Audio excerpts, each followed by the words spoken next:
Լույս արևելքում միսիոներական միությունը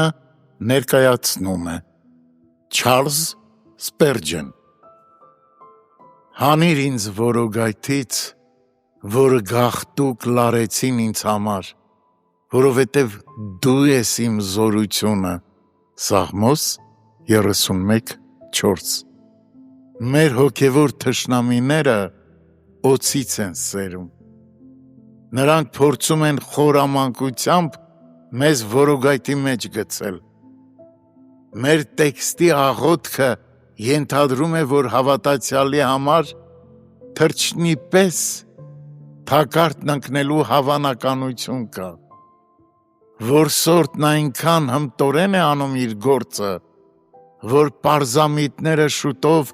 որոգայթի մեջ են հայտնվում, սակայն տեքստից նաև պարզ է դառնում, որ նույնիսկ սատանայի որոգայթն ընկած գերիները կարող են ազատ արձակվել, այնպես որ սա պատշաճ աղոթք է և այն կարող է պատասխանվել, հավիտենական սերը սրբերին կարող է փրկել թե առյուծի երախից, թե դժոխքի որովայնից, գուցե կտրուկ գործողություններ պահանջվեն հոգին գայթակղությունների որոգայթից փրկելու համար և զորավոր միջամտության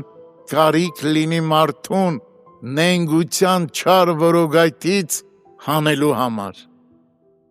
ինչ էլ որ լինի, Տերը հավասարապես զորավոր է ցանկացած պատահարի դեպքում և որսորդի ամենահմուտ կերպով պատրաստված որոգայթները երբեք իզորու չեն պահելու Աստծո ընտրյալներին,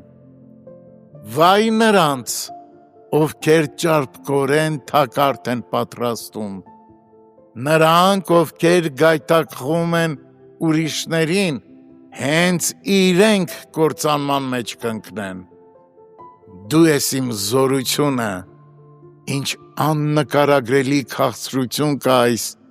կարճ խոսքերի մեջ,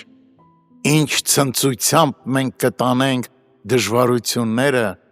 և ինչ ուրախությամբ կհամբերենք տառապանքներին, եթե ապավինենք երկնային զորությանը, Աստվածային զորությունը կփշրի մեր թշնամիների բոլոր ջանքերը, կխառնի նրանց ծրագրերը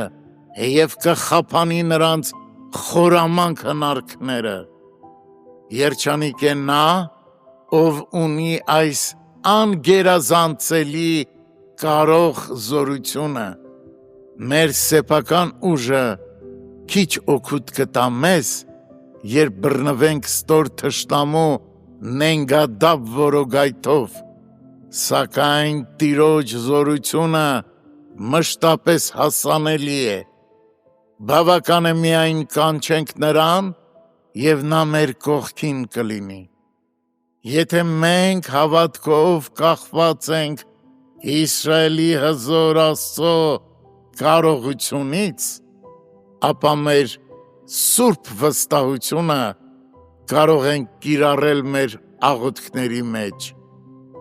երեսդ ենք փնտրում հավիտյան իմ Տեր, տուր մեզ սուրբ սիրով ողողված սրտեր, որ փորձության մեջ վհատ ու տանջված, քո զավակները չմնան ընկած,